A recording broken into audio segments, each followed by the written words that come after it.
নমস্কার, আমি Sabita, West Bengal, India. চলে এলাম আজকের কুচো চিংড়ি মাছ দিয়ে ওলের ডালনা। এই দেখুন বন্ধুরা, নিয়ে চলে এলাম একদম ঝটপট করে। এখানে আমি চিংড়ি মাছ নিয়েছি, আর মাছগুলোকে আমি লবণ হলুদ দিয়ে সুন্দর করে আগে ভেজে চিংড়ি মাছটাকে তুলে নেব।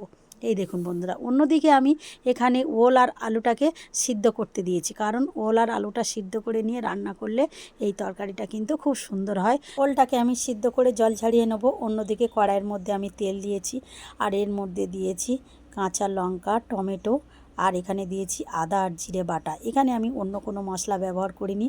আর দিয়েছি লঙ্কার গুঁড়ো আর হলুদ গুঁড়ো, অল্প করে লবণ আর একটু চিনি দিয়ে আমি মশলাটাকে সুন্দর করে কষিয়ে নিয়েছি। এই দেখুন বন্ধুরা, মশলার কালারটা এসছে, দেখুন বন্ধুরা কত সুন্দর। মশলাটাকে আমি সুন্দরভাবে এইভাবে করে নেব। আর বন্ধুরা, আমার কিন্তু নিত্য নতুন রেসিপি দেখতে হলে আমাকে ফলো করে আমার পাশে থাকবেন। মশলাটাকে আমার ভালোভাবে কষানো হয়ে গেছে। এবারে যে ওল আর আলুগুলো আমি সিদ্ধ করে রেখেছিলাম সেটাকে জল ঝরিয়ে আমি এই মশলার মধ্যে দিয়ে দিলাম।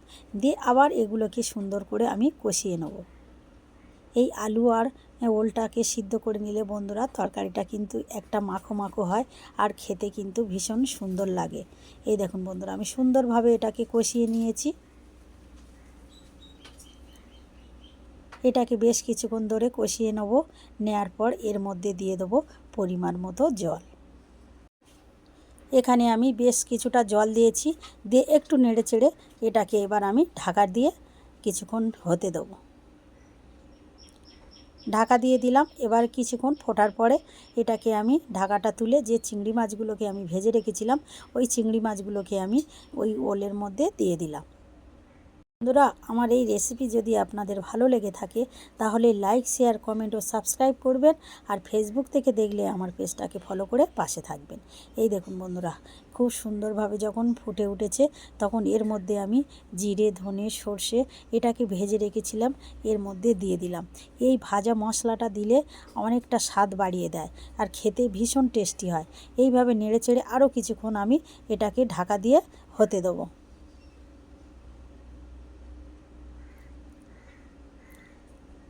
5 মিনিট পরে আবার আমি ফিরে এলাম। একদম আমার রেডি হয়ে গেছে। এই দেখুন বন্ধুরা, এবার আমি এটাকে তুলে নেব।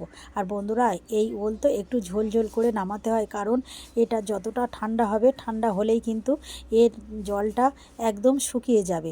তাই ওল জল থাকতে থাকতে একটু নামিয়ে নিতে হবে, নিলে মাখো মাখো হবে। একদম রেডি হয়ে গেছে, আমি নামিয়ে নিয়েছি। বন্ধুরা, আজ এখানেই শেষ করলাম। দেখা হবে নেক্সট কোনো ভিডিওতে। সবাই ভালো থাকবেন, সুস্থ থাকবেন। সবাইকে অনেক অনেক ভালোবাসা ও ধন্যবাদ রইল।